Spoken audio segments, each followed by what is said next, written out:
Hey YouTube, it's your girl Queen Genius, back at you again. Today I'm going to make for you an oven roasted pot roast. In my pan already I have a 4.5 to 5 pound pot roast.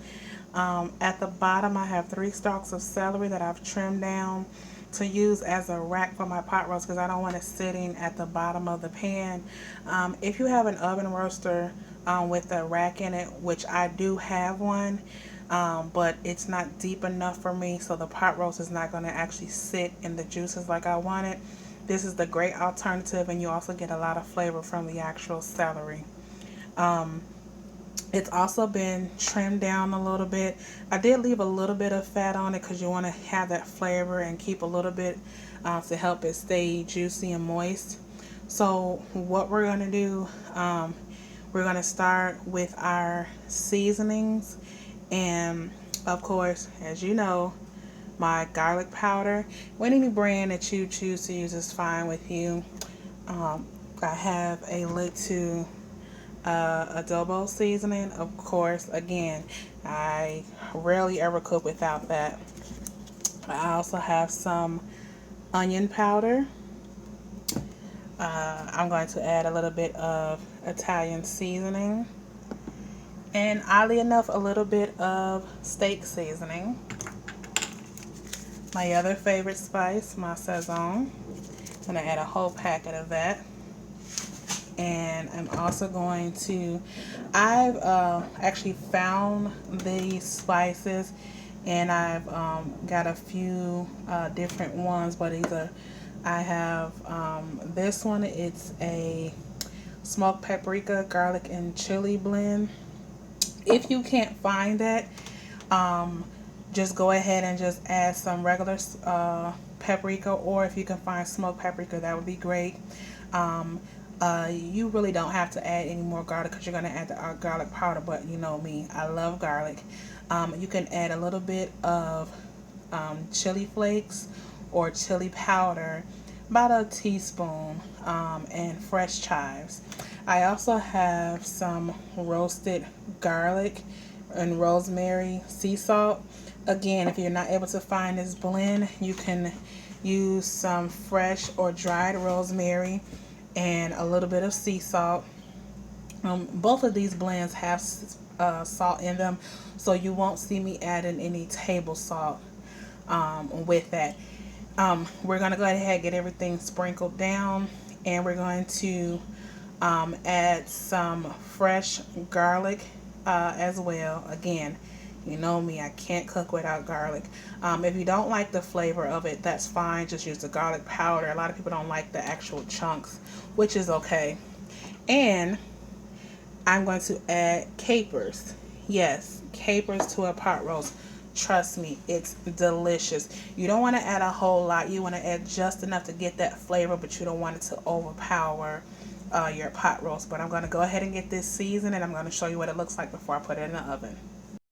Okay, so here it is, all seasoned up with the fresh garlic, and I also added 2 scallions roughly chopped, and I added 1 medium-sized Spanish onion. I put it in quarters, and I left it in quarters because I'm going to have this roasting for a while in the oven, and I don't want the onions to fall apart.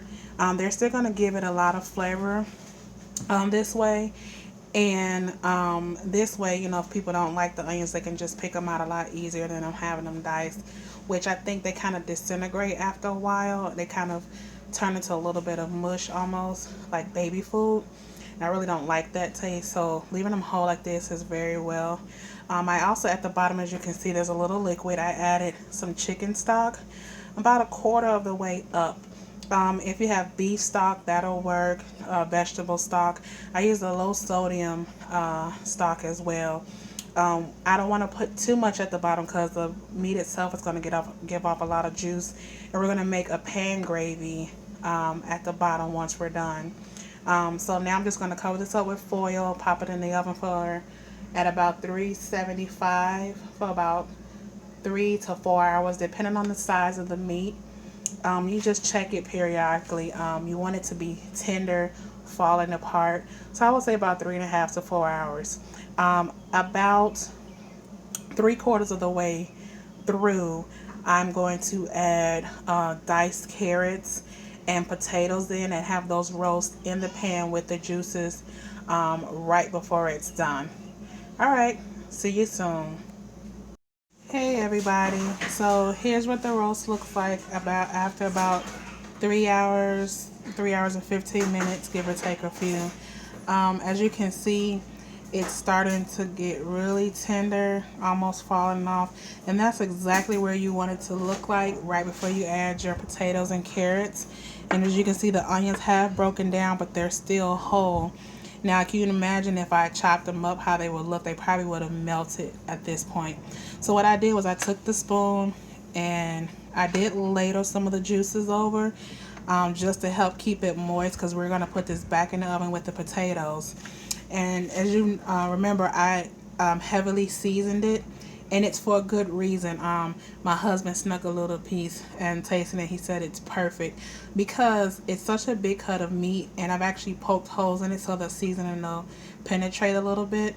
And because I've added vegetables to it as well, you want to help it to get the jus at the bottom to be well seasoned, so you don't have to add extra seasoning toward the end. In my bowl here, I have some small white potatoes, or golden potatoes, that I've chopped up into about 6 to 8 pieces per potato, depending on the size. And I took 3 medium to large carrots, sliced them in half, and chunked those as well.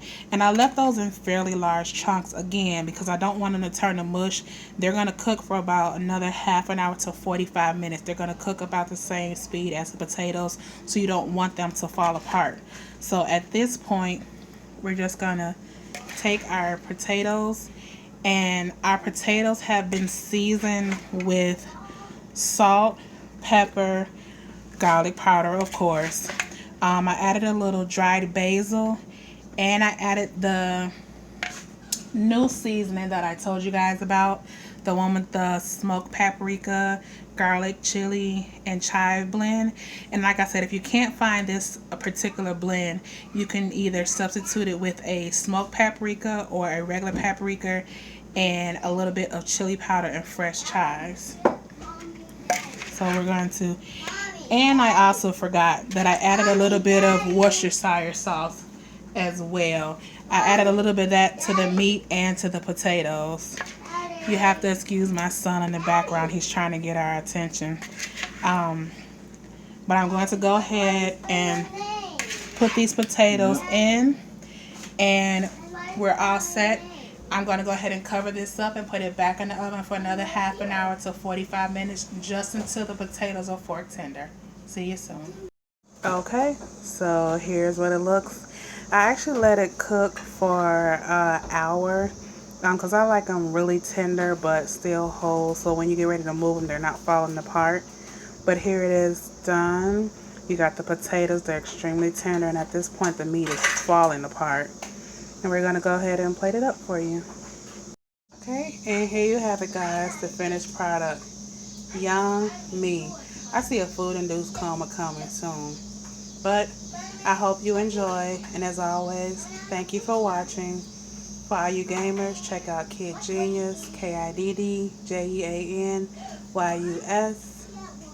And for all you aspiring makeup artists, Lady Seymour1, LADYSEEMO, and the number 1. Peace and blessings.